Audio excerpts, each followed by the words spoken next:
We started talking about the confirmation of ta'wil, tafsili, detailed ta'wil from the Salaf. So we said that the Salaf generally didn't make ta'wil, meaning generally they didn't make detailed ta'wil. If you found any documents from the scholars of Ahlul Sunnah that they said that the Salaf didn't used to make ta'wil, that's a general statement. It's not an absolute statement. You know there's two types of ta'wil. Ta'wil meaning not to take the apparent meaning.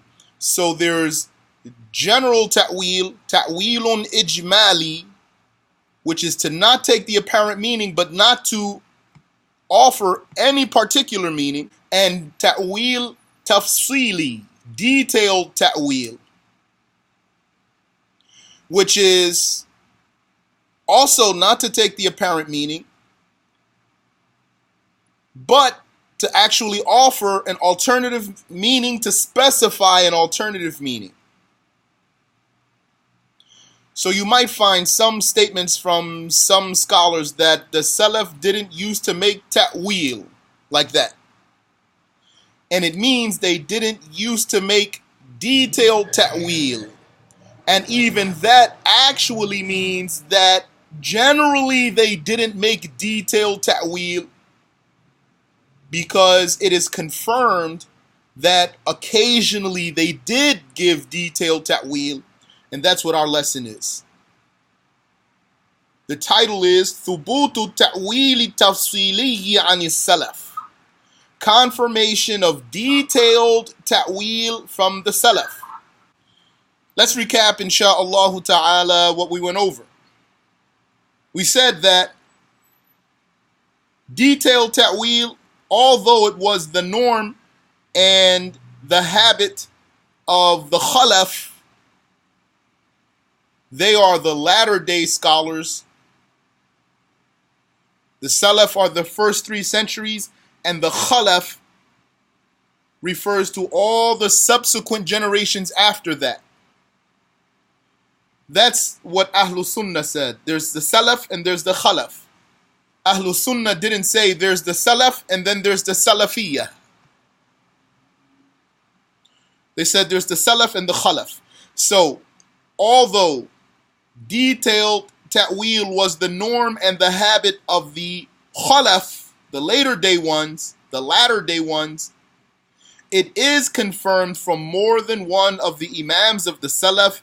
In fact, even some of the biggest Imams, like Ibn Abbas from among the Sahaba, and Mujahid, the student of Ibn Abbas from the Tabi'un, the followers of the companions, and Imam Ahmad among those who came after that, and Imam al-Bukhari.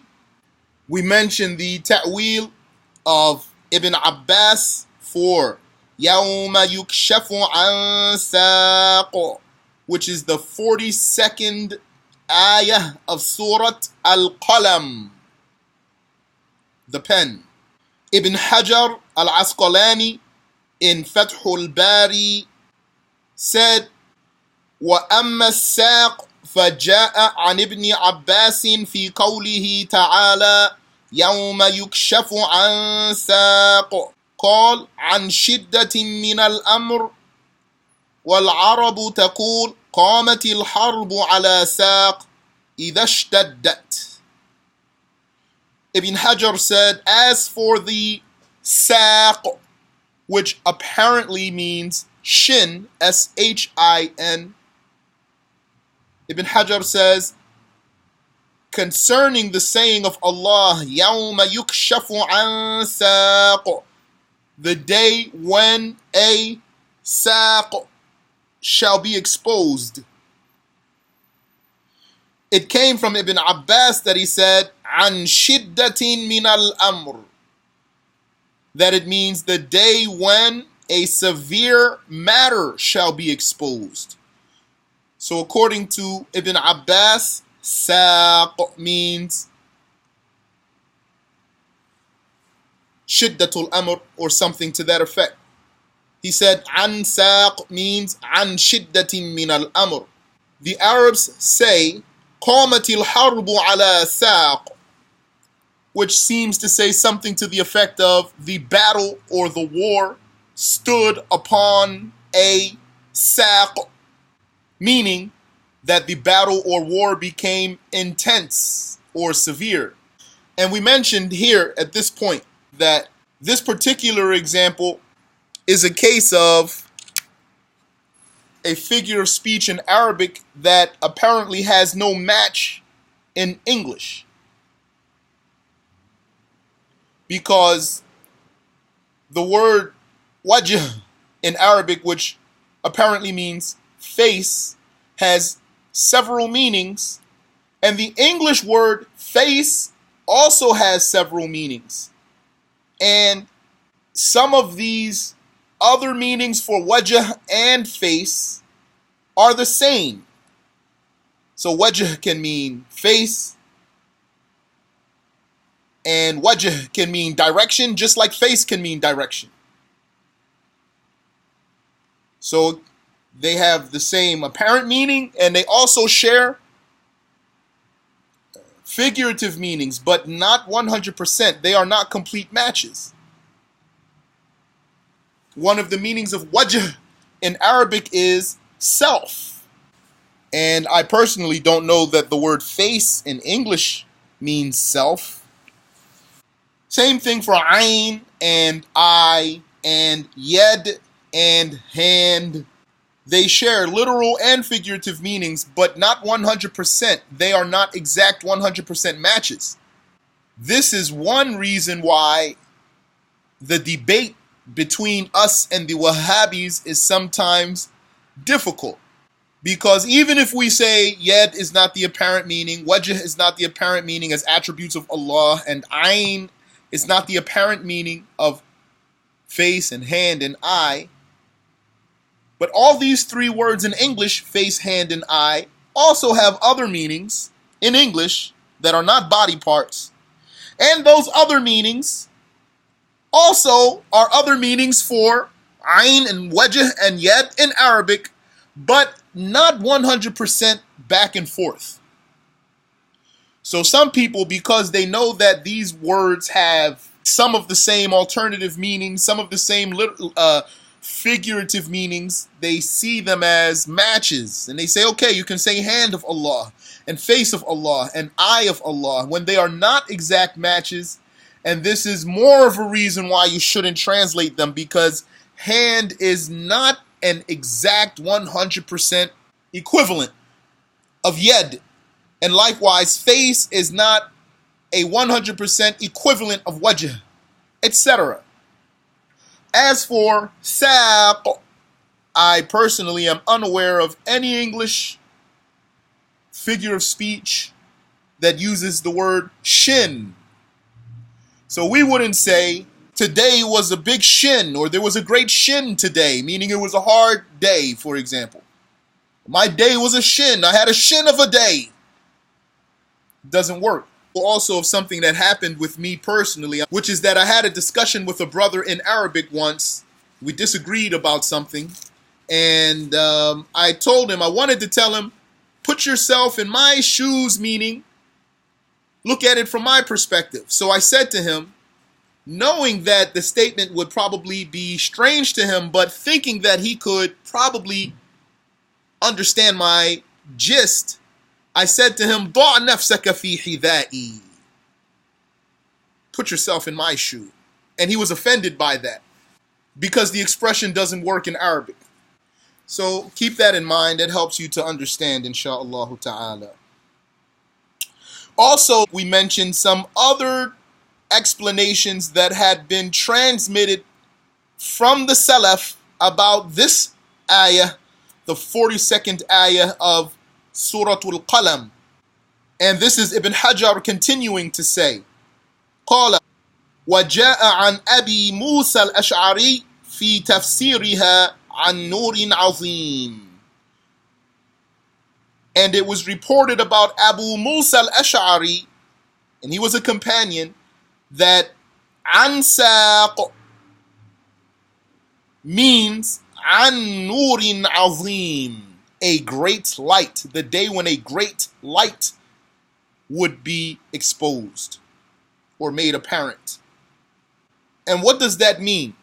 The first most important point is the fact that he made ta'wil, even if we don't know what he means. He said saq means nurun azim, a great light. What does that mean? The real point is that he made a ta'wil. But Ibn Furak, he explained it. قال ابن فورك معناه ما يتجدد للمؤمنين من الفوائد والألطاف. Ibn Furak said it means that which renews or recurs for the believers in the afterlife of benefits and nice things, pleasantries. Because you know in paradise, a person is always experiencing pleasure after pleasure after pleasure. Whether the person was with his spouse in paradise or eating the fruits of paradise or looking at his property in paradise, his houses and his furniture, or visiting the Muslims, or wearing the clothing, or etc., etc. You pluck a fruit in paradise, a new fruit will grow right back for you immediately, and you don't have to wait for it to get ripe. So Ibn Furak said the meaning of Abu Musa al-Ash'ari's statement is ما يتجدد للمؤمنين من الفوائد والألطاف, that which renews or recurs for the believers in the afterlife of beneficial things and pleasantries. So that's a second ta'wil for this ayah. And a third ta'wil for this same ayah, close to the second one, وَقَالَ الْمُهَلَّبِ كَشْفُ السَّاقِ لِلْمُؤْمِنِينَ رَحْمَةً وَلِغَيْرِهِمْ نِقْمَةً. Al-Muhallab said, the exposure of the saq that's mentioned in this ayah is mercy for the believers and torture for other than the believers. So that means that he's saying, what is the meaning of saq in this ayah? It depends on who it applies to. If it applies to the believers, the saq is the mercies, and if it applies to the disbelievers, the saq is the tortures and torments. And we mentioned that Imam al-Bayhaqi, he narrated this tafsir of Ibn Abbas. This is still the quote of Ibn Hajar al-Asqalani, with two chains of narration. Both of them are Hasan. And he added that Ibn Abbas said, and this is reported about Ibn Abbas, إِذَا خَفِيَ عَلَيْكُمْ شَيْءٌ مِّنَ الْقُرْآنِ فَابْتَغُوهُ مِنَ الشِّعْرِ. If anything from the Qur'an is obscure to you, then seek its meaning from the poetry, from the Arabic poetry. And Ibn Abbas did cite a line of poetry to back up his tafsir. He recited a line of poetry that is, قَدْ سَنَّ أَصْحَابُكَ ضَرْبَ الْأَعْنَاقِ وَقَامَتِ الْحَرْبُ بِنَا عَلَى سَاقِي. The second part of the poem is the shahid, is the reference. وَقَامَتِ الْحَرْبُ بِنَا عَلَى سَاقِي. And perhaps this could be recited with a sukoon. In my copy that I have, this is my original copy, I have kasra and I have a sukoon. قَدْ سَنَّ أَصْحَابُكَ ضَرْبَ الْأَعْنَاقِ وَقَامَتِ الْحَرْبُ بِنَا عَلَى سَاقٍ. وَقَامَتِ الْحَرْبُ بِنَا عَلَى سَاقٍ. It means, this is not easy to translate because this figure of speech is not something that works in English, right? So it just means the war was severe. وَقَامَتِ الْحَرْبُ بِنَا عَلَى سَاقٍ. And Al-Khattabi also mentioned a line of poetry proving that saq can mean a severe matter. He cited في سنة قد كشفت عن ساقها, which means in a year that exposed its saq, meaning a year that was a year of drought and famine. And we mentioned last week that Mujahid, the student of Ibn Abbas, he made ta'wil for the saying of Allah, فَأَيْنَمَا تُوَلُّوا فَثَمَّ وَجْهُ اللَّهِ. Wherever you turn yourselves, then there is the wajh of Allah. He said it means qiblatullah. Wajhullah, qiblatullah. He said wajhullah here means the qibla. What does that mean? Why is he talking about the qibla? Then that's another issue. What's most important here is our focal point that he made ta'wil. And I mentioned for you also that I was in a session with some brothers. One brother, he had Al-Bidayah wa Nihayah by Ibn Kathir, one of the volumes of the book. He asked me to translate something that he had found. So I obliged him, and I was translating, and he was reading along with me as I was translating because he had some Arabic under his belt. That should encourage you, brothers and sisters, also to get some Arabic under your belt so that you can also look into those books, even if you can't translate it directly or word for word, or even if you can't translate everything. It's all beneficial and relevant.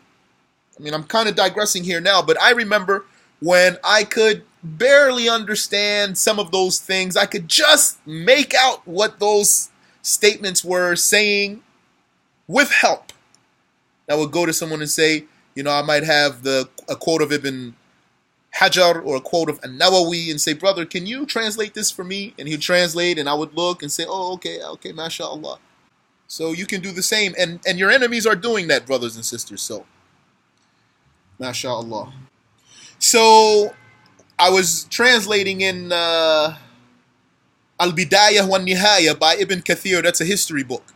There's lots of proofs in there against the Wahhabis, by the way, although they deem Ibn Kathir a reliable, trustworthy scholar.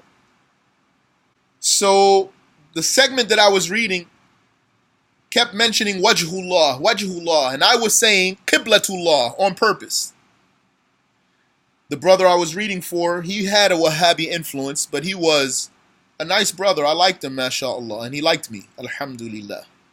So he said to me, why you keep saying qiblatullah? So I told him, Mujahid said that this means qiblatullah. And there was another brother in the session, and he said, really? Mujahid said that? I said, yes, he said that. And where we were, there was a copy of At-Tabari, the tafsir of At-Tabari. I said, let's look. It should be in At-Tabari. So we pulled it out, Surah Al-Baqarah, opened it up, and there it was. At-Tabari reported, Qala Mujahid qiblatullah. Mujahid said qiblatullah. And everybody saw it with their own eyes, and they were all happy. There was no issue or anything, alhamdulillah.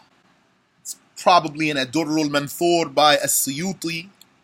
Those two tafsirs are very important, by the way, At-Tabari and Ad-Durrul Manthur, because they are tafsirs that convey the tafsirs of the Salaf. They are books of tafsir that convey the reports, what was reported about the Salaf, about the ta'wil or the tafsir of different ayahs of the Qur'an. As for Suyuti's book, Ad-Durr al-Manthur, that's all it is just transmitting the reports and where he got them from. So he'll say At-Tirmidhi, An-Nasa'i, Al-Bayhaqi, etc., etc. He'll give you the ayah and then give you whatever was reported about it. It's a pretty extensive book, very impressive, of course. Imam As-Suyuti is an impressive scholar, mashallah. And he has almost zero commentary in this book besides commenting on the level of a narration here and there. But he doesn't give any tafsir from himself. He just reports. At-Tabari, he does both. He gives the tafsir and he reports. He'll say this ayah means such and such. And what supports that is what was reported from. And then he'll start giving you reports from the Sahaba, from the Tabi'un. And then he might say it was also said that this ayah means such and such, as reported from, and then he'll give you like that. So those two are important books of tafsir so that you can see what was reported from the Salaf about these different ayahs.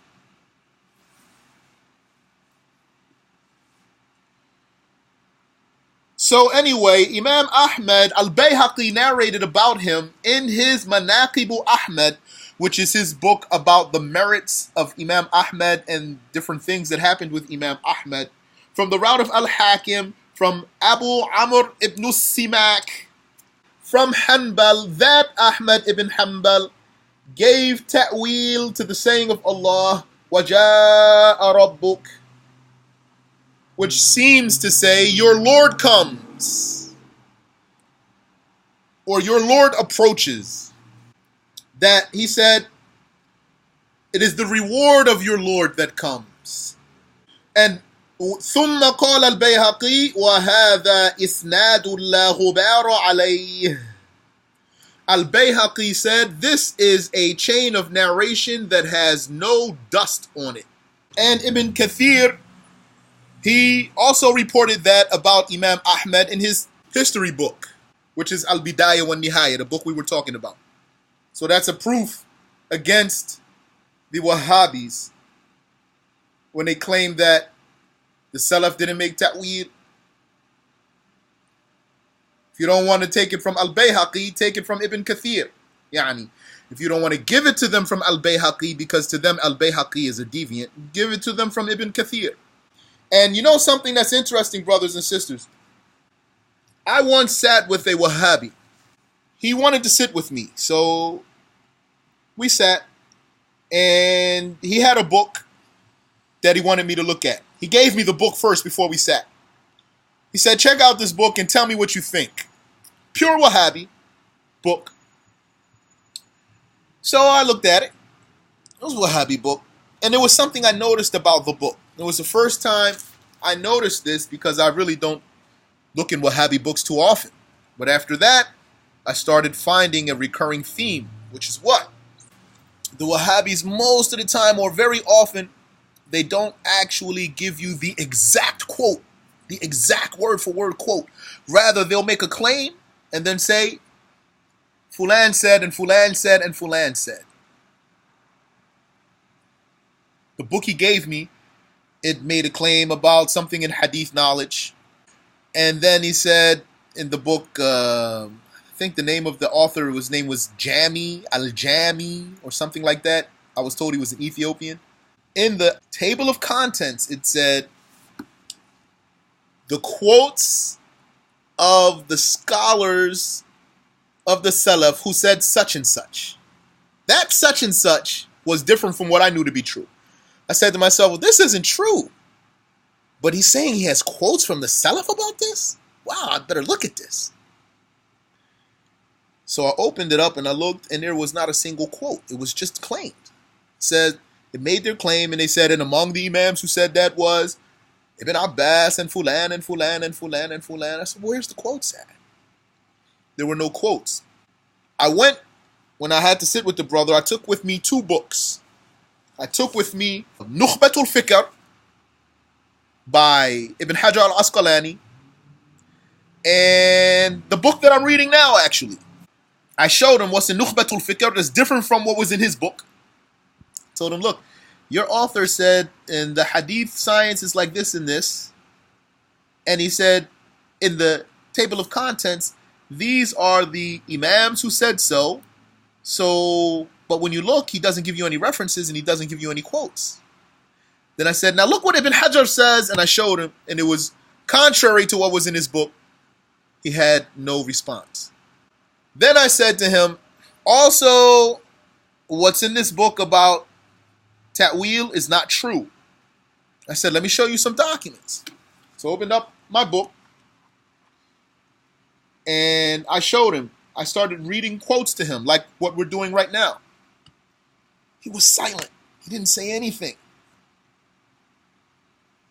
So I finished reading, and I paused for a moment to give him a chance for any response or anything. He didn't say anything, nothing. So then I said, okay, to myself, I said, okay. And I just, pushed his book back to him, like, it's your book that's not such a good book. And he really got the gist of my body language, like I'm giving it back like something unwanted. And he had nothing to say. And then after that, I started looking in different Wahhabi books and seeing their claims. And so often they don't give you any real quote, as opposed to what we're doing now. These quotes I'm giving you, brothers and sisters, if you actually look for them, you're going to find them verbatim, in the Arabic, of course. Verbatim. We have copied them verbatim and put them in the books here for the people to benefit from. So, mashallah. So those of you who can go into these books, go into them so you can see what's there for yourselves. قال البيهقي في مناقب أحمد. And Imam al-Bayhaqi said in the same book, مناقب أحمد, أنبأنا الحاكم. Al-Hakim informed us. Hanbal ibn Ishaq said, I heard my uncle, Abu Abdullah, he means Imam Ahmad, saying, احتجوا علي يومئذ. He said, they argued against me on that day. He was telling a story about how he was debating with the Mu'tazila. So he said, احتجوا علي يومئذ. They disputed against me on that day. Meaning the day when he was debated in the place of the Caliph, in the Caliph's headquarters. فقالوا تجيء سورة البقرة يوم القيامة وتجيء سورة تبارك. They said, it was reported that Surah Al-Baqarah will come on Judgment Day, and Surah Tabarak will come on Judgment Day. And why were they saying that? They were trying to prove that the Qur'an is created. That was their issue. They were saying, Ahmed, the Qur'an is created. Look what was reported. That Surah Al-Baqarah will come on Judgment Day, and Surah Tabarak will come on Judgment Day. And they're saying, so if they approach or come forth, that means they're created. So the Qur'an is created. The word Qur'an has two meanings. Sometimes it refers to Allah's attribute of speech, and his attribute of speech is not created. It's called Al-Qur'an. And sometimes it refers to the revelation in Arabic, and that is created. But the old scholars, for them, the first and primary meaning of Qur'an is the speech of Allah, which is his attribute, so it's not created. So they used to say, Al-Qur'anu kalamullahi ghayru makhluq. The Qur'an is the speech of Allah and is not created. The Mu'tazila used to say, Al-Qur'anu makhluq. The Qur'an is created. Now, if this mas'ala of the Qur'an being created is not clear for you, don't worry about it now, because that's not our point. So they debated with Imam Ahmad and tried to prove that the Qur'an is created, while Imam Ahmad is saying the Qur'an is not created because that's the speech of Allah. He's saying, I'm not talking about the revelation. The speech of Allah, which is his attribute, is not created. The Mu'tazila were saying Allah doesn't have an attribute called speech in the first place. That's blasphemy. And so the Qur'an is created. There's nothing called Qur'an that's not created. That's what the Mu'tazila were saying. And then they wanted to back that up with some things that came in the hadith. So they said to him, it was reported that Surah Al-Baqarah will come forth on Judgment Day, and that Surah Tabarak will come forth on Judgment Day. So if they're going to come forth, that must mean they're created. That's because they know what it means to be created, unlike a Wahhabi. The Wahhabi is too dull to understand that if something is in a place and coming and going, then that means it's created. So they don't even understand that point. The Mu'tazila did understand that point. So they said, so it must be created, right?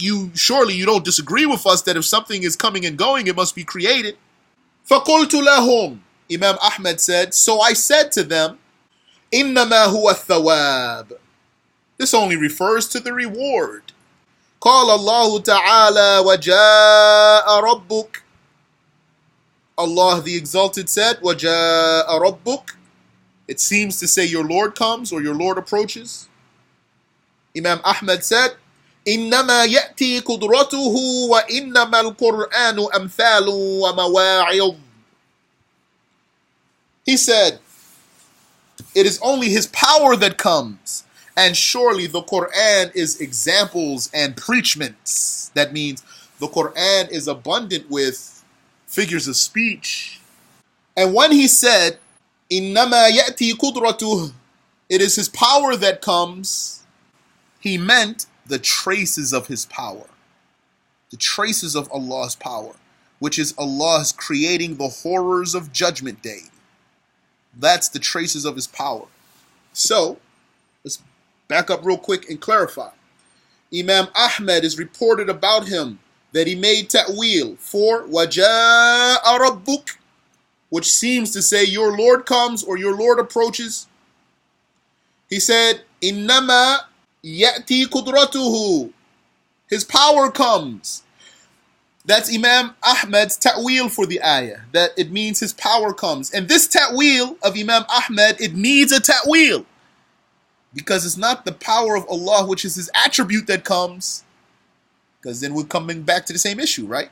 Because that would mean that the attribute is created. Rather, he means, when he says his power comes, he means the traces of his power. The traces of his power. Here, I like to reference something in English. I was surprised. If you've ever seen that movie Forrest Gump, there's a scene where Forrest Gump and Lieutenant Dan are in the boat. Lieutenant Dan was committing blasphemy and challenging God because he's so bitter because he lost his legs. So at the moment of him challenging God, a big storm came. So Forrest Gump, he's narrating the story. Forrest Gump says, and then God came. And he meant what? Just what we're saying. He meant the traces of his power, because a big storm came. So when I saw that, I was like, oh, wow, I never thought that could work in English. MashaAllah. So check that out if you want to. I know I'm not saying it exactly as Forrest Gump said it, but it's pretty much the same thing. So check it out. Qala al-Bayhaqi. Imam al-Bayhaqi said, so he comments now on this narration. He said, in this is evidence that he, meaning Imam Ahmad, did not used to believe about the Majid, that apparently means coming or approaching, that came in the book, the Qur'an, and the Nuzul, which apparently means descending, that came in the Sunnah. Imam Ahmad did not used to believe about these. This is proof that Imam Ahmad did not used to believe about these, that they refer to transfer from place to place, like how bodies come and descend. It is only an expression of the manifestation of the signs of his power. Because they, his opponents, those were the Mu'tazila, once they claimed that the Qur'an, had it been the speech of Allah and an attribute among the attributes of his self, it wouldn't have been valid to attribute to that attribute coming forth and approaching. Then Abu Abdullah, that's Imam Ahmad, he answered them that it is the coming of the reward of the recitation of the revelation, not the speech, which is the attribute. That which Allah willed to manifest it, make it apparent on that day. فَعَبَّرَ عَنْ إِظْهَارِهِ إِيَّاهَا بِمَجِيئِهِ. So it was referred to in the Qur'an, it's Allah's manifesting that and bringing it out was referred to in the Qur'an as its coming, or its coming forth. Intaha. That's the end of the quote of Imam al-Bayhaqi. Any question about that? Was anything not clear in my translation, or because of my digressions and interjections? Anything unclear? Alhamdulillah. Then the Shaykh says, rahimahullah. Shaykh says, this is evidence that Imam Ahmad radiyallahu anhu did not used to interpret the ayahs and the hadiths about the attributes, those attributes that give an impression, a false impression that Allah is contained in a place, or that he moves, or that he's still, or that he relocates from above to below. Imam Ahmad did not used to take these by their apparent meanings. Imam Ahmad didn't used to take those things by their apparent meanings like Ibn Taymiyyah and his followers do. So in creed, they confirm containment for Allah in place. Wal jismiyah, and they confirm bodiliness, corporeality to Allah. And verbally, they say what tricks the people so that it would be thought about them that they do clear Allah from resembling the creation. So sometimes they say without a how, like the Imams said. And sometimes they say according to what befits Allah. We say, had Imam Ahmad believed about Allah, motion and stillness and transfer, he would have left the ayah on its apparent meaning.